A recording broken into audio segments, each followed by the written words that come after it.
On Tuesday, the House of Representatives passed the Act to amend the Bank of Jamaica Act. Finance Minister Dr. Nigel Clark, who piloted the bill, said it is designed to modernize and strengthen the BOJ and allow for greater transparency and accountability to maintain national economic well-being. The principles for modernization of the Bank of Jamaica outlined in this bill to amend the Bank of Jamaica Act are in keeping with modernization of other central banks, which have led to greater transparency, independence, and accountability in the conduct of monetary policy, ensuring for better economic outcomes.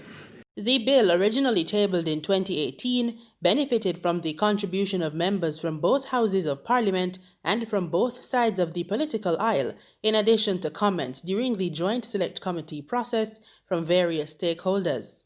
In supporting the bill, opposition leader Mark Golding said one of the main objectives of the legislation is to establish inflation targeting in law in Jamaica. In practice, it had already been commenced because the government set an inflation target during the period prior to this bill being produced and tabled, but it wasn't provided for in any legislative framework. And this bill now enshrines inflation targeting as one of the principal, really the principal objective of the Bank of Jamaica. This is a very important issue because that was not previously the primary role of the central bank. The Minister of Finance and the Public Service also said government's capitalization of the central bank to the tune of $50 billion over 2 previous budgets was critical in ensuring liquidity in the system, better enabling the government to cushion the effects of the global pandemic. It's a good thing that we did it, and we did it at that time. When the pandemic hit Jamaica earlier this year and asset prices began to fall and banks, customers of banks no longer were necessarily paying on time, obviously with the forbearance that was given, liquidity became an issue.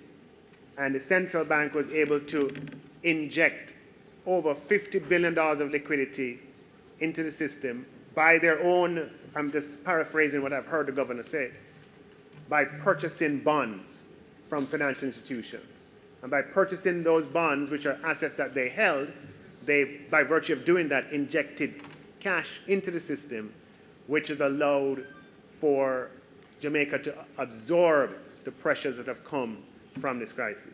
Dr. Clark noted that amendments to the Act are an important step to modernize Jamaica's monetary system. The bill is designed to modernize and strengthen the central bank. A robust, strong, transparent, accountable, institutional framework for a central bank is consistent with national economic well-being. This bill, Madam Speaker, clarifies the mandate of the central bank, provides for capitalization, adequate capitalization of the central bank, and institutes a modern and robust, accountable, transparent institutional framework. It minimizes the prospect of fiscal dominance, as we have had in Jamaica's past, by restricting conditions on which the GOJ can borrow from the central bank and their amounts. The legislation will now be sent to the Senate for its approval.